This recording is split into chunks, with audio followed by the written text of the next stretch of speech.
बिहार चुनावों के मद्देनजर जेडीयू के अंदर भी हलचल तेज हो गई है। बिहार में विधानसभा चुनाव से पहले नीतीश सरकार की कैबिनेट बैठक जो है वो खत्म हुई है और इस कैबिनेट की बैठक में 129 एजेंडों पर मुहर लगी है। बिहार सरकार के कर्मचारियों का 3% डीए बढ़ा है। स्कूली छात्र छात्राओं की स्कॉलरशिप दोगुनी हुई है। बिहार में फिल्म और नाट्य संस्थान की स्थापना होगी, इसको लेकर भी सरकार ने मंजूरी दे दी है।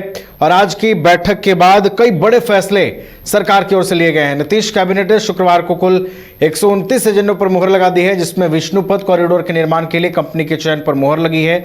वहीं बिहार सरकार के कर्मचारियों का 3% डीए भी बढ़ा दिया गया है। वहीं एएनएम कर्मियों का मानदेय बढ़ाकर 15,000 कर दिया गया है। अब बेरोजगारों को 1,000 प्रति माह मिलेंगे। नए अधिवक्ताओं को 3 वर्ष तक रुपए 5,000 दिए जाएंगे। बिहार स्टूडेंट क्रेडिट कार्ड योजना लॉन्च होगी। छात्र अधिकतम 4 लाख तक का लोन ले सकते हैं। साथ ही शिक्षा सेवक और तालीमी मरकज की राशि भी बढ़ा दी गई है।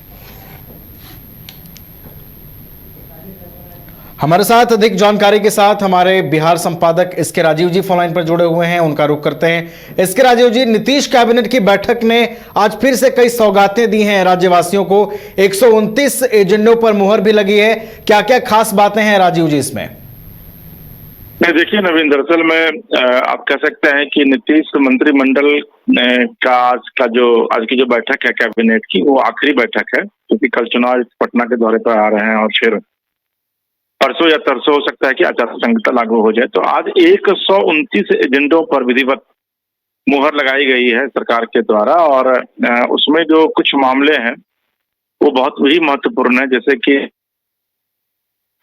जो है वो सरकारी कर्मचारियों का बढ़ा दिया गया है। और इसके अलावे आपको जो स्टूडेंट को जो लोन की जो राशि थी पहले 4 लाख रुपए, उसको बढ़ा करके 10 लाख रुपए कर दिया गया है। उस पर इंटरेस्ट जो है वो काफी अब कम लगेगा। और इसके अलावे आप कह सकते हैं कि गरीबों के लिए, छात्रों के लिए जो है वो खजाना सरकार ने आज के कैबिनेट की बैठक में खोल दिया है, क्योंकि सरकार ये करना चाह रही है कि भाई ताकि चुनाव में जब जनता के बीच जाकर के नीतीश कुमार या फिर प्रधानमंत्री मोदी जब संबोधित करेंगे तो वो यह बता सके कि भाई देखिए, आपकी जितनी भी मांगे थी उन तमाम मांगों को हम लोगों ने पूरा किया है। और यही वजह है कि आप 129 मामले आप समझ सकते हैं नवीन। इसके पहले जब जीतन राम मांझी मंत्री हुआ करते थे तो उनके समय में सबसे ज्यादा 130 मामलों पर मुहर लगी थी, यानी कि एक उससे कम मामला रहा।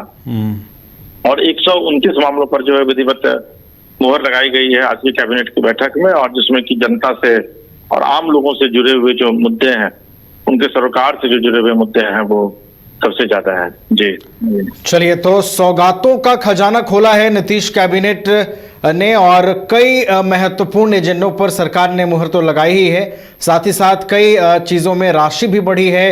अल्पसंख्यक समाज का भी ध्यान इन फैसलों में रखा गया है। बहुत बहुत धन्यवाद एसके राजीव जी आपका हमारे साथ जुड़ने के लिए, पूरी जानकारी हम तक पहुंचाने के लिए।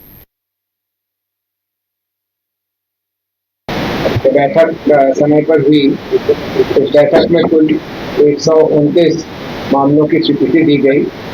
मैं एक एक करके उनके बारे में बताऊंगा, और अगर किसी में आपके कुछ प्रश्न होंगे तो मैं उनका भी जवाब दूंगा। पहला एजेंडा कला संस्कृति एवं युवा विभाग का था, जिसमें बिहार राज्य में बिहार फिल्म एवं नाट्य संस्थान की स्थापना किए जाने की सैद्धांतिक स्वीकृति प्रदान की गई। अगले 6 एजेंडा कृषि विभाग के थे, जिसमें से पहला एजेंडा कृषि विभागीय आशुलिपिक संवर्ग नियमावली के अंतर्गत 218 नए पदों का सृजन और पूर्व के कुछ पदों का प्रत्यार्पण।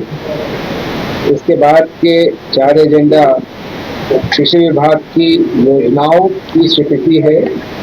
पहली ही तिलहनी फसलों को बढ़ावा देने हेतु राष्ट्रीय खाद्य तेलहन मिशन अंतर्गत 25 करोड़ 85 लाख 3,100 रुपये की योजना की स्वीकृति।